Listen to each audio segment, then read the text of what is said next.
Well, good morning, and check that out. Little bit of rain overnight and this morning, so that means we won't be rushing right off to the field. Now, this isn't enough to really slow a guy down too terribly much. By that I mean it's not in any real amount, maybe a couple of tenths, just enough to settle the dust. But hey, we'll take that because it was getting unbelievably dusty.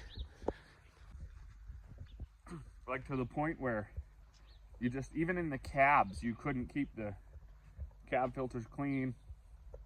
So you were just sitting in the cab all day with that kind of fine dust in your mouth and your ears and your eyes, and lots of Q-tips. So the drill is in the yard.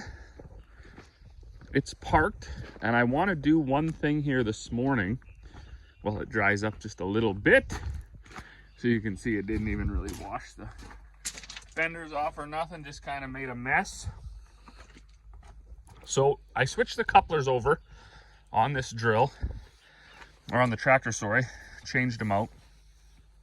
And while the problem got better, it didn't go away. So the odd time I'm still having a hose pop out, usually in the mornings, but on that west half, I had one pop out just like halfway down the field.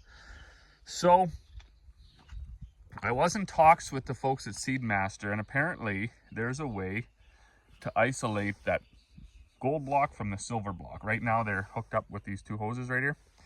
So you unhook those hoses and you hook them back into the top. So what I want to do is do that and see if that helps or makes a difference or whatever. I'm not 100% sure at this point if it's going to, but of course we'll try anything, right? So also got a little bit of, we always fill right here, and the last time we filled, the hose fell off the end of that auger. So we got some barley and peas and stuff to sweep up. Nice to have chickens and pigs around, because even spills like that are, as long as somebody gets it cleaned up, it's not a big deal. But as you can see now, with how gross that drill is, I'm gonna go find some coveralls so I don't get too filthy. And then we will start undoing fittings, I guess, and see exactly where we need to be with like going to town, because I'm sure everything's not just gonna fit.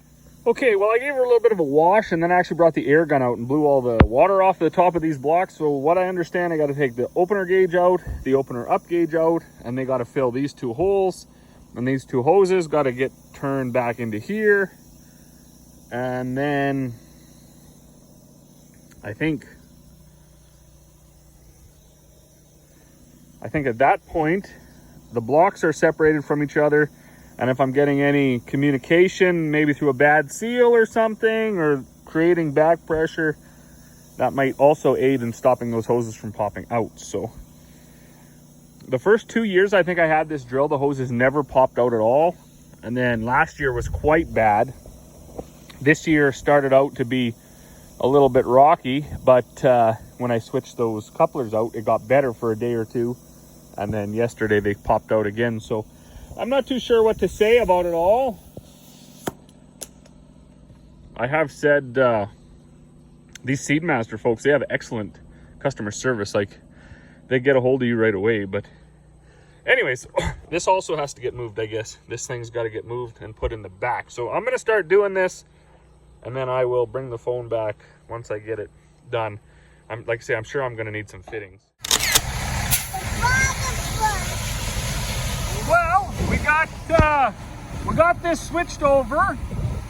So now those gauges are on the block, and those two out the back, they just plug into themselves. And that transducer T, that's T'd back in, had to run to town for those fittings. Also, while I was waiting, that foot switch that had quit, it actually ended up being the extension cable in between right here. This cable that runs up into the tractor. So that's all fixed. The foot switch works again.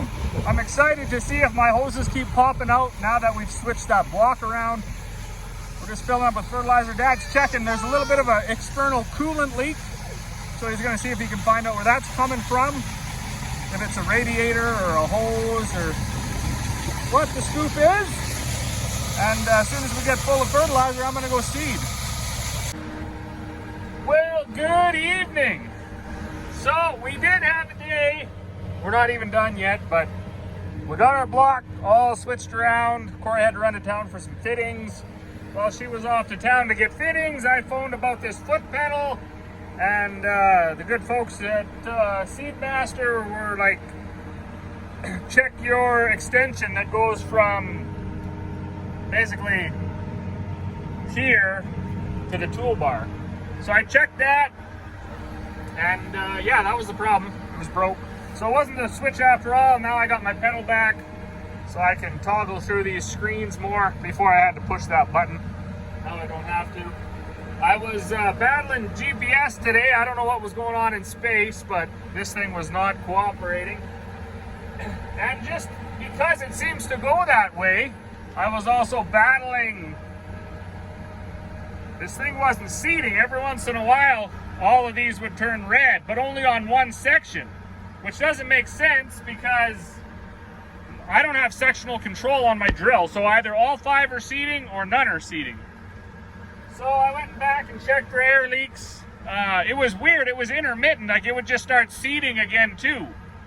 So I would make my loop and then put it back in the ground and it would be seeding again.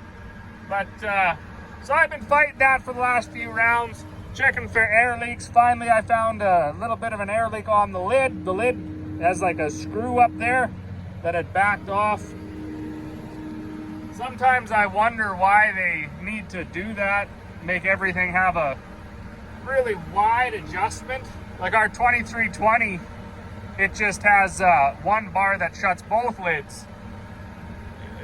I don't know, it's kind of, I guess it's better, but this, you know, especially if you're having help, if you have a helper run up there and open the lid and fill for you and everything, you don't get up there as often, so you run into that risk. Thank goodness for these monitors, like holy cow. So, because I don't know why this wasn't beeping on our old drill. If your seed rate wasn't right, it would let you know. And that's kind of what happens if you don't have that tank pressurized, your seed rate changes a little bit. So, anyways, this thing's still registered, it's 100 and whatever.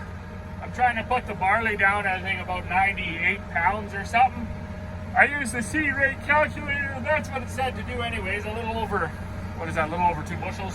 So, I don't know, knock on wood, I think everything's good. This field was the first one where that really happened. Like, it was happening almost every other round. And it would be like, say, this one would go red just for a split second, and it would turn back on again. And then this one would go red, and then it would turn back on again. But since I tightened down the lid, they're all staying green. I've got it set, normally this is about at 22 or something, the sensitivity, if you let it select itself. So I had it set to 50, 60 to catch this stuff really, really, really quick. And it was doing that, so I think we should be all right. The other thing that I noticed after we replumbed that block is my hydraulic oil temp. So normally this tractor, basically all of last year, ran around 190 to 200. Some days on the real hot days, it would be like 205. And all of the research I was doing was basically saying that's too hot. But everything was working. We changed the filters, the cooler was working to its capacity, you know, the drill, the tank, everything, there was no issue.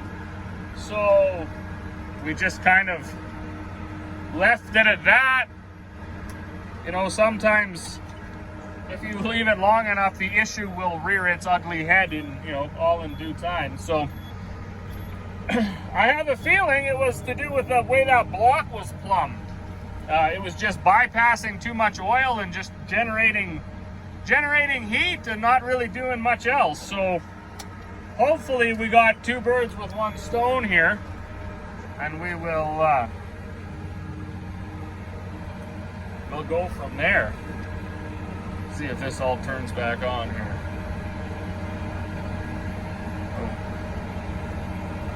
I'm pretty sure that lid was my issue. There's also a stupid, like, there's a lip, and that had popped out too on the last fill, so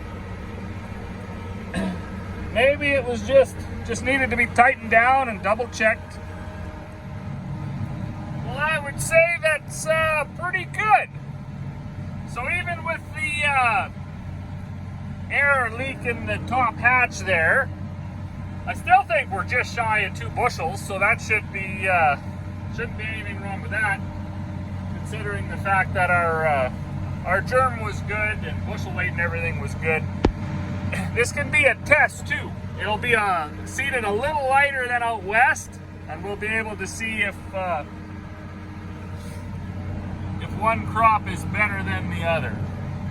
That's the curse of having basically 3 meters on this side and only 2 on that side.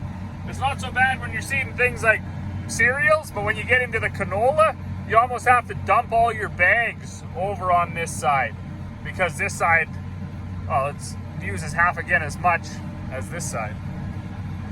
But anyways, Corey and I just stopped and we were digging around in the middle of the field where the